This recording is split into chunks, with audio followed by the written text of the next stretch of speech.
Welcome to the Streets and People podcast, where we explore having more transport options that are less hassle to use. Hosted by Get Around Caboolture, we bring you 3 types of episodes. People and Projects share stories of change. Not Everyone Drives gives voice to non-drivers. Road Rules 360 unpacks road rules for people outside a car. Music by Grand Project. And let's make our Grand Project reimagining streets made for people. Today we're doing one of our People and Projects episodes. I am here in the studio with 2 people. I've never had an interview with 2 people, so this is very exciting. Always up for something new here on the program. I'm Wendy. I'm here on Gubbi Gubbi country in Caboolture in Queensland with James Rojas and John Kamp. I saw a post about your book, Dream, Play, Build, and I always like to understand a little bit more about how we can do this better. And then I read the introduction of the book. We had a community consultation, and it started off with these wonderful ideas. And then by the 4th community reference group consultation, it was reduce congestion and more parking. And since that was actually in your introduction, I thought I have to get you guys on the show. So perhaps John and James, you could say where you're coming from, and both of you could share what made you interested in this whole area. My name is James Rojas, and I'm in Los Angeles, where I grew up. I started this whole kind of idea when I was little, because when I was a kid, I had no toys, no blocks, and I wanted a dollhouse. But at that time, boys did not play with dolls. My grandmother gave me a shoebox of stuff to play with, just random stuff around the house. And I remember making my first room for random objects. I was so excited. I was able to translate these objects into a room. And since then, I've just been building room architecture, buildings, and then living in Los Angeles and seeing all the changes in cities. And that just became a kind of pastime hobby. And it wasn't until I was 50 years old that I started revisiting that hobby. And that's when it all got started again. Yeah, and I'm John Kamp. I'm here in Oakland in Northern California. I got pretty involved in environmental activism when I was really young, starting in the 8th grade. Some of that was kicked off actually by a book by an Australian that was given by my family by Helen Caldicott. It was called If You Love This Planet. And that was probably one of the things that really energized me to get involved. I think very intuitively early on, I just tried to weave more of a playful aspect into the activism we were doing. In college, I started a anti-global warming marching band. We would do these street theater performances where we would dress up like different states of the union, and someone would throw like a bucket of water at us, or they would throw like a bucket of sand at us. And the whole idea was I was trying to reach people by way of humor and play and engage them around something that's serious, that can feel kind of dire at times. But I thought, well, if we engage them through play, they might be more likely to engage back. If you go right for the jugular and just bombard people with bad news, a lot of times what people do is they'll just freeze up and close up. We think that if we give them more bad news, that will move them to act. And sometimes it does, but sometimes it's helpful to engage people through humor and play. And then James and I started doing our work together, and we started translating this play into urban planning work. We started doing that more in around 2005, 2006, where we would hold these model building parties basically at James's Art Gallery in downtown LA. And I would DJ. I spin house and techno, and I've been doing that since 2003. And then James would run these model building workshops, and people would build models of their dream Los Angeles. Or I had an art gallery, and I was working with artists. And I was really amazed how artists can engage people through their artwork in urban issues in different ways. We would have photography, we would have sculpture, we would have spoken word, we have all these different ways of engaging artists, and people were happy because they were engaging through their senses. As a city planner, we would have meetings and people hated it. We'd have maps and words and numbers, and we just hear this whole problems. So I thought, well, there has to be a better way. Artists can look at the city through their artwork and engage people through their senses and make them happy. Why can't we have planners do the same thing? I started using my hobby, my models, materials, and was building cities as an art process, as a social practice. People would come to the gallery and they'd see a big model and they'd play with it. They'd talk about it and they'd be happy and they create something. So I just thought that would be a good way to get people. So the artist can engage people with the artwork, but I thought as a city planner, cities are creative places, and how do we capture that creative energy? And also the sense of feeling and emotion that cities have. There's always this sensory tied to cities that we don't talk about as planners. It's just kind of the big elephant in the room. but it's the senses, or the arts really tap into the senses and give people a way to articulate that. So we're started an art process and started to grow in the art world and the nonprofit and community engagement world in Los Angeles, where people needed planning, but they didn't need official planning from the city. They needed local community planning. Plus, a multicultural city where a lot of folks, English is not the first language, they needed a communication to they can all agree on the use. And this art, this method became very popular with people that couldn't speak English. I've actually been thinking about the cultural disposition of Anglos, which is to withdraw. And we have some islanders live not very far away. And I saw a couple of young adults sitting in their driveway on a couple of chairs that they just pulled out. And they were just sitting there yarning and out there on the street. And I thought you would never get a couple of Anglo people doing that. It's just not our cultural disposition.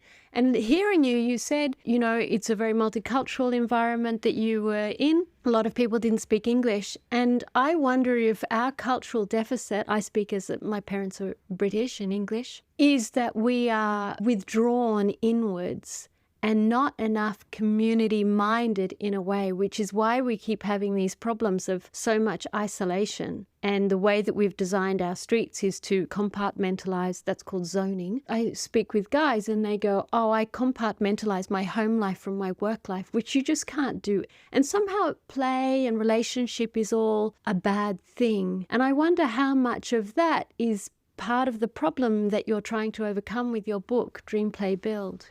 Yeah, that's a good point. In fact, I was in the army stationed in Italy, in Vicenza, and really had a very good public life. And every night at 4 o'clock, we would go out and walk around the little town that I was stationed at. The whole town did. And I thought, well, this reminds me of Latino neighborhood in Los Angeles. We did the same thing, but LA was designed for cars. What a design for public space. So Latinos retrofit their built environment, made public space and social interactions happen.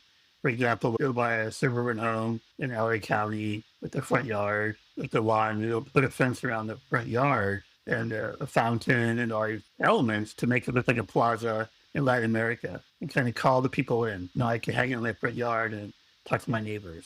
Because so that's not a very American suburban thing to do. Most Americans do their activities in the backyard. A lot of Latinos and other cultures in the U.S., they do it in the front yard. That's just the way we're wired. They have that kind of constant social reaffirming. Yes, I think a lot of that plays into how we communicate and how we solve problems. Let's talk about the book Dream, Play, Build, Hands-on Community Engagement for Enduring Spaces and Places. What is it that you guys do? I love the idea of the DJ in the art gallery as the place where you can do community engagement, because I've actually been thinking about fun and what you were saying before about you use humour. I think too often we're at the sort of eat your greens end rather than let's have fun end. And what I hear is that you actually tapping into that query that I have. How do we create more fun? And this seems like a really good avenue to foster creativity and fun. So what is it that you guys set out in your book to encourage that response? Part of it involves looking at the psychology of what happens in a typical community meeting when you engage people through language, which is usually the case in the US. I think it comes from this longstanding idea of democracy, and that you get your soapbox and you stand up in your soapbox and you speak your mind. That can be a great way of expressing yourself. But when you translate that into a community meeting setting, usually it involves you standing at a podium, speaking before a board of people who tend to be really poker faced. It's the process that actually really excludes a lot of people, because most people don't feel comfortable doing that. Most people don't like public speaking at all. Yet the way we set up our public participation process in most parts of the country, it requires you to speak in public. By the very nature of that, you're excluding a whole swath of people. So our whole approach is to bypass that and not require people to speak in public and not engage them through language as the primary medium, but instead engage them through their hands and their senses. And then when you engage them through their hands and their senses, A, you're not requiring them to do this thing they fear, but B, you're firing up a totally different part of your brain when you do that. You're accessing all of the creative sensory knowledge you have inside yourself. That knowledge that you have is really hard to access just through language. And so that's why you were talking earlier about parking and traffic and, these obsessions that people a lot of times will have with parking and traffic in meetings. A lot of that has to do with how we're engaging people. And so when you engage people through language, the prefrontal cortex of their brains is fired up, and that's really a selfish you. That's the part of yourself is focused on survival. It's the least creative part of ourselves.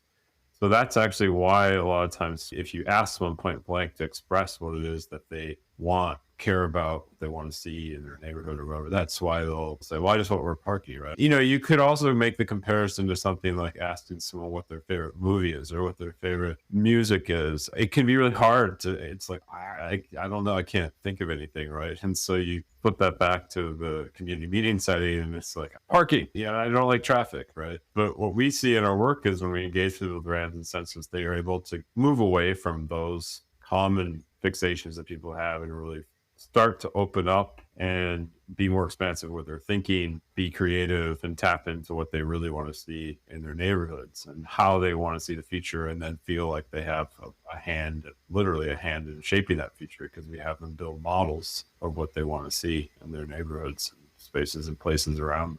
Yeah, and also by making the process social from the get-go, people are going to go there and talk to each other. I'm not going to sit down and look at a person and hear them lecture. You're going to talk to each other, laugh at each other, giggle, have fun. And that's where they can break down the barriers. And you can meet people, know people, more of a social event, and less of a meeting.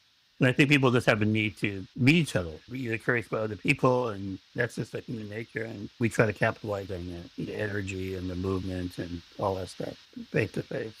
Yeah, so what are the outcomes that you've seen as a result that was really surprising? Some that aren't in the book that might have happened since then or you couldn't publish for whatever reason? The one that comes to mind right away is the recent workshop we did where we had people build their ideal community, but they took on personas. We called them household type. We had these cards and there were 7 of them. They each had a household type. So for example, like recent college grad couple, they're looking to buy some kind of dwelling for the first time. The elderly person, everything in between. And then we had them take on a household type that they were not. So if you were a recent college grad, then that would be the card that you wouldn't take. You would take a different one. And we had people plan through that lens, building using objects that we had provided. And I think the most surprising thing that came out of it is no one built a neighborhood of all single family homes. People built a neighborhood of a huge mix of different kinds of housing, from duplexes to triplexes to what we call granny flats here, accessory dwelling units in the back, to arrangements that allowed for multi-generational living, mixed use, so having places people could walk to nearby, different kinds of commercial, different scales. So it kind of blew my mind. I thought the activity might be a little too complicated for people because usually when we have people build models, we don't have them take on a persona. It's not that. We provide these found objects. We'll start with a prompt for people build a favorite memory, and then we'll have the working groups to build an ideal space or place, depending on what the project's about. And that's how we do it. In this case, obviously, as I said, we gave them these household types. So I thought maybe that would stifle people's creativity a little bit, but it didn't. And it was pretty eye-opening to see what they built because it showed the huge disconnect between what does get built when it's new development, especially new development in greenfield areas, and what people actually want and what they need and what they would love to have.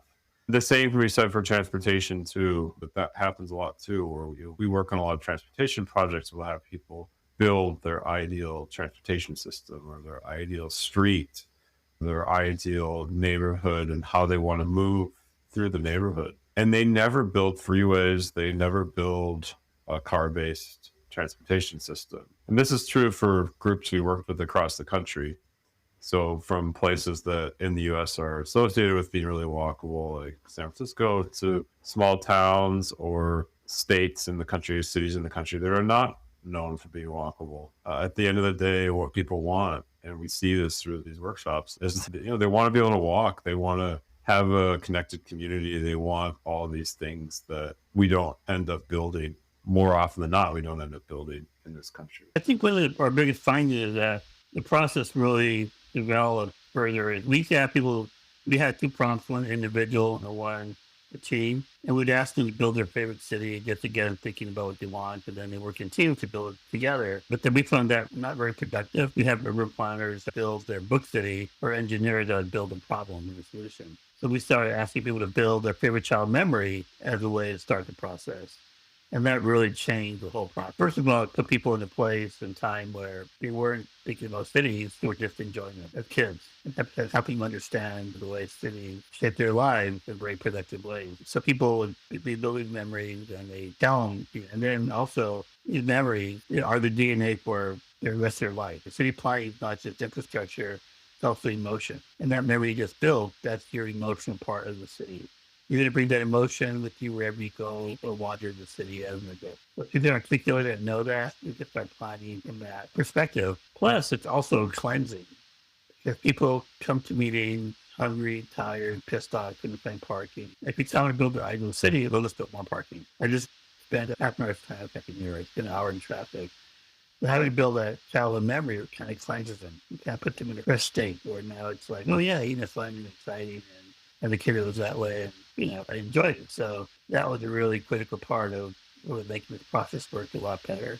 Getting people in the right frame of mind and kind of sending all the bad karma out of them before they start the meeting and get into it. And so what has been the response from council and developers in Caboolture and Morayfield? You've basically got a bit of bushland, then you've got this cutout area where you've got all the land cleared and then, 100 houses stuck there which are all carbon copies of each other, and you've got to get there by car because there's nothing else. We have them everywhere here. Developers find them much easier because they just get a bit of land, they clear it, they survey it, and they plonk on all the houses that all look exactly the same, and it helps them with their margins. So how have you found councils and developers respond to the ideas that emerge from your programs? Well, I think developers like this process because they want to do the right thing that people want. They don't want to be tied up in litigation or people being angry at them. They just want to hear what people are saying,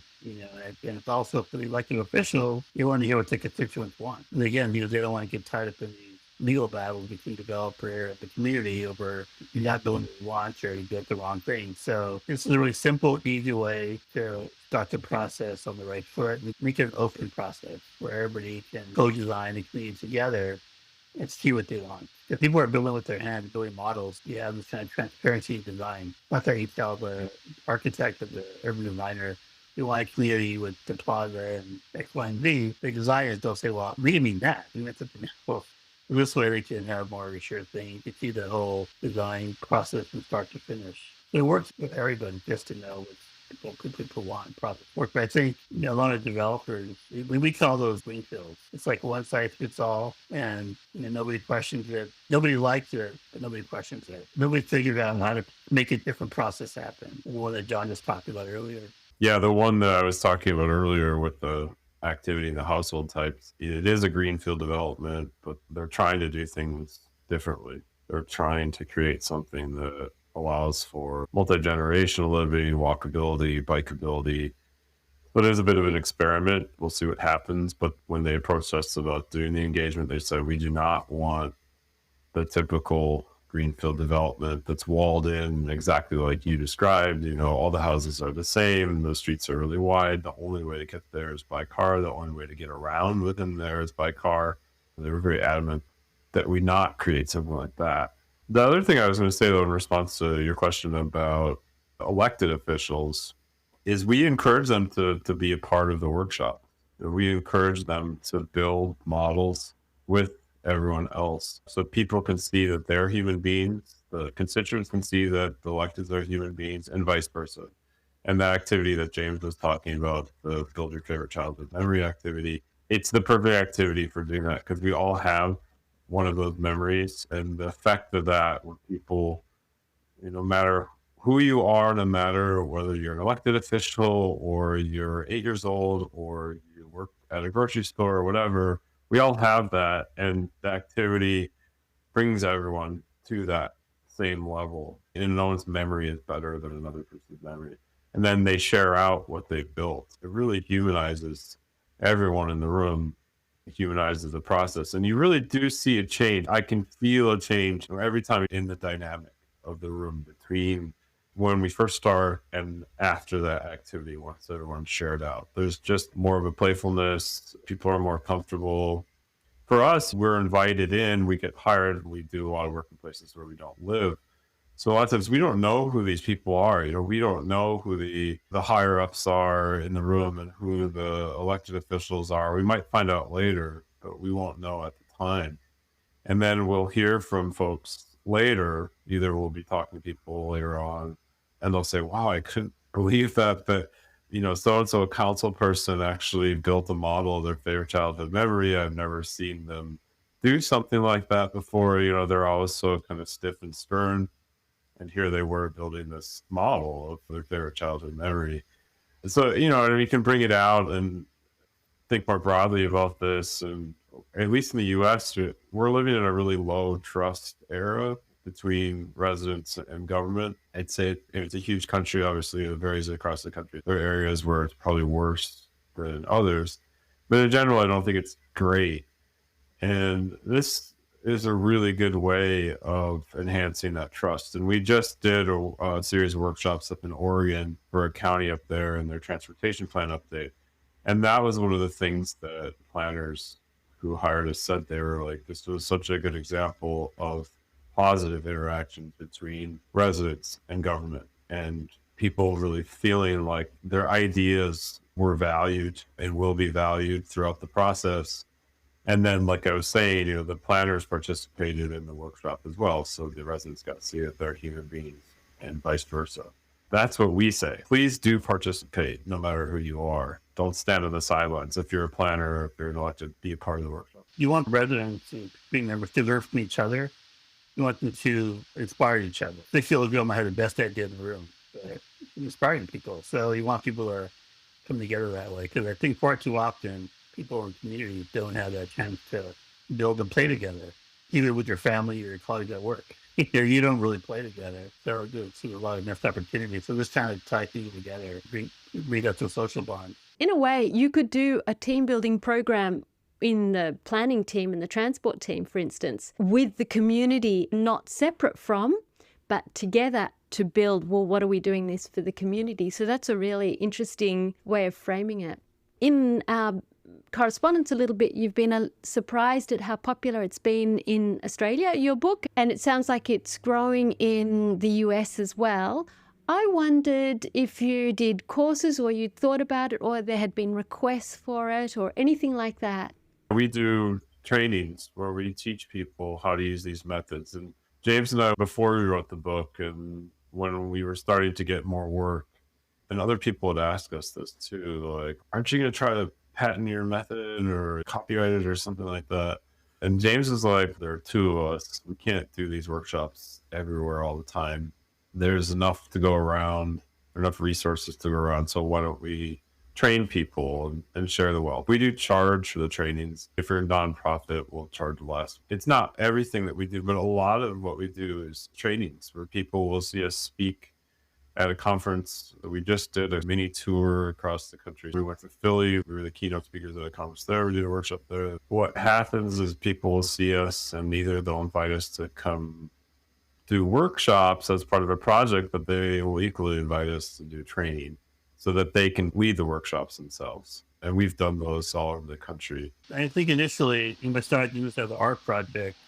I would do a lot of workshops all over the country for either university, for a class. And I'll get phone calls from a student that's now a planner for a certain city and say, oh, I did your workshop with graduate students, now a planner for the city, and come to the workshop. And that might have been 10 years ago, right? They remember the experience, but they had an aha moment, so they really think all the way to applying it. And I think because also the planning profession has a lot more women in the U.S. entering it, and they want to have their own tools to engage people. A lot of clients are women, men of color, because they don't want to go to a meeting and manage anger. They want to go in there, they want to express themselves. And for a lot of women, expressing their city, the object, and emotion is very therapeutic for them and very normal for them. With the mathy words, you just kind of express all your thoughts and ideas and feelings. If, say, you're somebody in the community and you think, oh, gee, I would love my council to do that, for instance, I want my council to do that. What do you suggest as a community group or as a layperson in the community we could do to get them to do your type of workshop?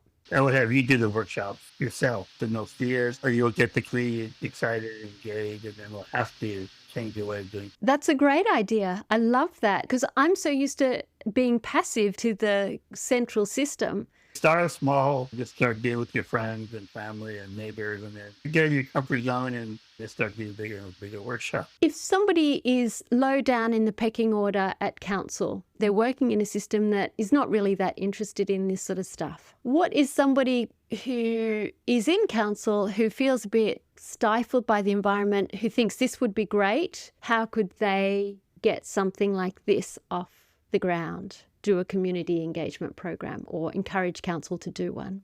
Well, in our work, I really feel like experiencing is believing. We do get this question all the time, actually. When we speak at conferences, this is typically one of the main questions that we'll get right off the bat. It's exactly what you just asked. I'm interested in this. Maybe there's someone lower on the totem pole is interested, but the higher ups aren't. And I always say, experiencing is believing. You have to have people experience the activity themselves, and then once they've experienced it, they're like, oh yeah, this actually really works. It's really fun. People get along really well. There's a sense of camaraderie and community that comes out of it, and then they want to do more. So it's just that initial getting folks to experience it just that first time. In your case, James was saying just organize your own workshop. So if you could organize a small workshop, maybe invite an elected who's not a higher up, but just someone who's lower on the totem pole, or one or two or three, and have them come. And then you document it through photos, and they'll have experienced it, and then they can share their experience with other people, and it can grow from there. That's really how you have to do it, because we can talk about it. And we will always tell people this. I can show you photos, I can talk about it, I can tell you how great it is. And people will kind of get it. But then once they do it, they're like, oh, yeah. And then going back to the DJing, if you add a layer of music when people are building, and we always play like house and techno, but deep house, deep techno. So it's just a layer of the sensory experience. It's not something that's meant to distract you. That adds another layer to it that makes it even more fun. Then it starts to feel a little bit more like party with purpose. We're coming up to the end of time. Before we close out, any final thoughts, any concluding remarks from both of you? Anything else you want to share? Yeah, for us, you always just start doing the workshop, because people, let's say learning how to swim. You could talk about swimming, but you have to jump in the water. When you jump in the water, you realize it works. You know, I would compare it to food. You put food in front of people, they're going to eat it. They're not going to throw it, they're not going to step it, they're going to eat it. So, say with the materials we use, we're just here to teach you with them. Start doing workshops yourself. You just find your zone in that. Just find your space in that workshop. It's going to work no matter what. The main thing is that no matter how well you craft your presentation for your community meeting, and no matter how well you've organized the community meeting, if we continue to engage people just through language alone, you're going to run into headaches. It's just going to happen. When I was a planner, I was of that mindset. I was a city planner for the city of Los Angeles. We would spend a lot of time, put a lot of thought into these presentations where we would present on what was happening. We would maybe try to educate the public about something related to what was happening. So maybe we'd educate them about floor area ratio or something really, to us, did not seem technical, but to most folks is very technical and not something that anyone's going to understand unless you're an architect or trained in design professions right off the bat. They're just not going to understand it. But we thought that's what you do, right? So you educate them. The people suddenly are supposed to experience this change, and then they're going to be able to engage in a productive way around the issue all of a sudden. But it would never happen. It would devolve into people being negative and talking about things that had nothing to do with the meeting itself, being angry, being mad at the city, furthering the level of mistrust, I think. At the end of the day, the problem was just the medium we were using for engagement. We were never going to get anywhere with that medium because we were engaging people through language, and that part of their brains, the prefrontal cortex brain, was fired up. And so people were really in like, I'm just going to fight this. I'm going to think about just myself. I'm not going to think about anyone else. But the second you change the medium of engagement and you engage people through their hands and their senses, that whole problem changes and largely goes away. And suddenly you have people who are able to think pretty expansively about what they want and think differently about the world around them and imagine a world that looks different than the world we have now. Imagine a built environment that looks different than the one we have. So that's what I would say as the party thought, just step away from the language. And I think that's honestly why we have so much divisiveness right now, is because we're so engaged through language and it's kind of back and forth, back and forth. No, I'm right. No, I'm right. No, I'm right. But the second you just take that away and have people sit around a table and use found objects to build a model of what they want to see, it totally changes for the better. All right. Well, I think that's it. I just want to say thank you very much for coming on the show. I think it's really inspiring. I was actually speaking with Blair Turner on the show last week, and he's looking at safe speed. He's doing the road safety conference workshop on how do you engage the community and get across silos better. I will recommend your book because I think it's perfect because, as you say, everybody's got a side within themselves which is about play and creativity, but we actually have hardly anywhere to do that today. It's just not part of our lives anymore. That's just evaporated, which is such a loss. Everything is compartmentalized. You drive to a park to play. You drive to a commercial endeavor to play a sport or whatever. Like, everything is so functional. We've taken the joy out of it, the spontaneity. And that's what I love about your book. It's actually about spontaneity and joy. So I love that. It really is. I mean, we've done so many of these workshops. The most recent ones we did, I just thought, you go to a workshop like this and it feels like everything's okay in the world. It feels very dystopic when you read the news, or you go online and look at YouTube videos or whatever, and then you go out into the world and you do something like this and you're like, this is who human beings are. This is what people want. This is how they want to be. It's just we've got this way of engaging people now, the technology that's caused people to just separate so much. Thank you so much for coming on the show. I do really appreciate you both taking time out of your really busy schedules. I've loved the conversation, and I love more the ideas that you put there because it's absolutely hit the nail on the head as where we need to go. So it's perfect timing. Thank you very much. Thank you. Yeah, thanks for reaching out. We really appreciate it. It's been really fun. Thank you for listening to the Streets and People podcast. If you enjoyed this episode, share it with someone who'd find it helpful. Your small action could make a big difference. We're on all the usual podcasting platforms, so don't miss a single story. To find out what else we do, check out getaroundcaboolture.au. Until next time, remember, there's more than one way to get where you're going. Keep moving, keep listening, and keep imagining streets made for people.